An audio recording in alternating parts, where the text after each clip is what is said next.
Hey everyone, on today's episode of Hubris Syndrome, it's all about the upcoming games of July. Hey everyone, welcome to the show. July is upon us, and with it comes a brand new slate of games about to be dropped. So let's dive right in. First on the list, Call Daniel Bloodworth Trackmania, coming out July 1st. There have been a lot of these games dating all the way back to 2003, and this is actually a remake of Trackmania Nations. I've never played this series, but it's definitely giving me a Micro Machines vibe. I don't know why. It might not be anything like Micro Machines, but definitely looks cool, looks frantic, and I just want to play with Bloodworth. Then on July 3rd, it's Marvel's Iron Man VR. It's really hard to tell if this will be great because so many VR games, you gotta be inside. I gotta be in Iron Man's suit to know how it controls. I did see some gameplay and it looked very Superman 64-like, flying through rings. So there is that. But definitely a wait and see, cautiously optimistic, because big fan of the Marvel Cinematic Universe, as you know. And, you know, if I can be Iron Man, awesome. Don't atone for your sins. Die for them.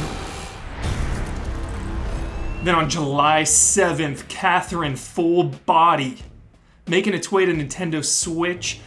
This is a very excellent puzzle game, one of the few pure puzzle games I've finished. You move a lot of boxes around. It doesn't sound that fun, but it's very intense. But in between the box pushing, you're building bonds with Catherine. I'm not sure if I will double dip, you know, it was a very hard game for me to get through. But again, if you've never played Catherine, this is definitely one you should look out for. Whoa, Catherine!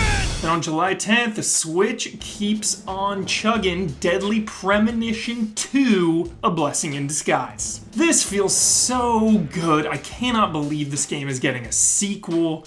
Absolutely feel-good moment for this game. I have still not finished Deadly Premonition 1, so I am behind. I am not gonna be there day one, but it's never too late to catch up. There's no rush. Definitely a beloved game. Check out Ian and Don's streams of this.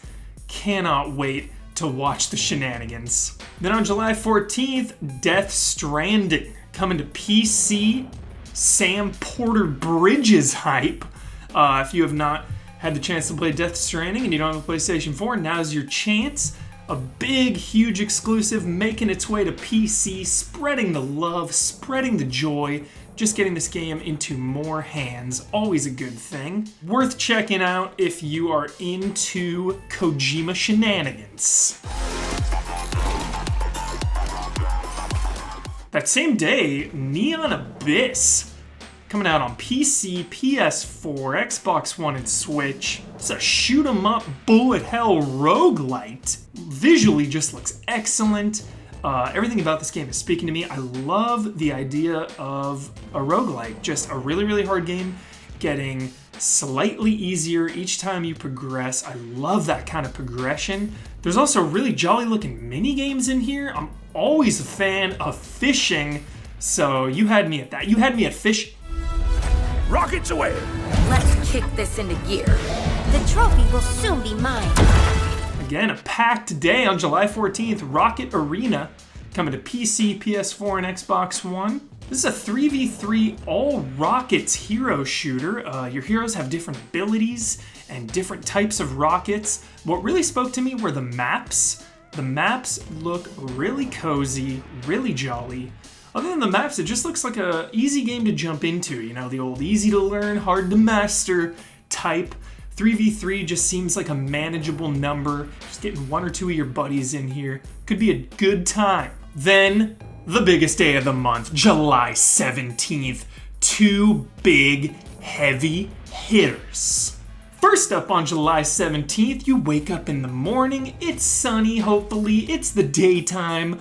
So you're jumping into Paper Mario, the Origami King. This cannot come out soon enough. Mario is the ultimate remedy for good vibes. I cannot wait to explore this world. Just looks so inviting, so warm, so welcoming. The newest trailer that we talked about on Friend Code just really highlighted the game's strengths. The battle system looks really fun, and especially the bosses. If you don't know the bosses, just look away. Don't get spoiled, because the bosses look really awesome. Then, when the lights go out, pull the shades, lock the doors, settle in to Ghost of Tsushima.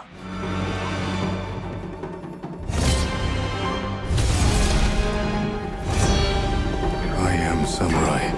One of the last big PS4 exclusives sending off the generation.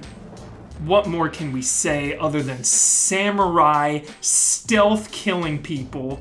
Sucker Punch's first game since 2014, if you can believe it. The makers of the Sly and Infamous franchises, two absolute gems. So here's hoping that Ghost of Tsushima rides that level of success. And if you can't wait until then, I recommend a couple samurai movies. If you want an old classic, Seven Samurai is my absolute favorite from Akira Kurosawa. Just know that it's 3.5 hours, so settle into that. If you're looking for something more modern, Takashi Miike's 13 Assassins is a bloody good time. Then on July 21st, Rock of Ages 3 Make and Break. Daniel Bloodworth, rearing his head again in this episode, is the one who turned me on to this franchise. You make your own levels and then break everyone else's is the catchphrase of this. And I just want Don to make me some levels and then I'll destroy him. Sorry, Don, but you make good levels. So will you make some in Rock of Ages 3? Have you ever gazed up into the night sky and wondered at the possibility of life on other planets?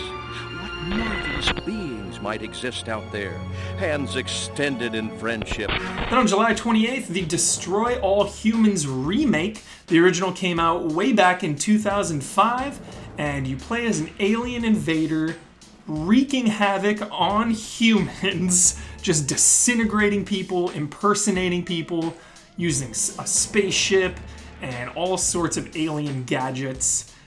Total Brandon Jones joint. He's going to be stoked on this. I expect numerous streams. That same day, Samurai Shodown NEOGEO collection making its way to console. It's just a samurai month, so if Ghost of Tsushima doesn't quite fill you up, you'll have Samurai Shodown to fall back to. And I'm always just a fan of history coming out more places, letting people experience just a little slice of history and this fighting game franchise.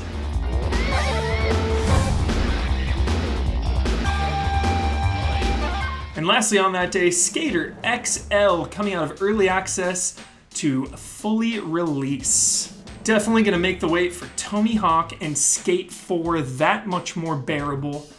This game has real-world skating locations, just an authentic experience. I haven't played the early access version, but definitely gonna give the full release a spin. And that's gonna do it for the episode. Those were the games of July. Not every game, but the ones I missed, let me know about in the comments. We are Easy Allies, and if you'd like to help support us, you can find us on patreon.com, and we will see you next time.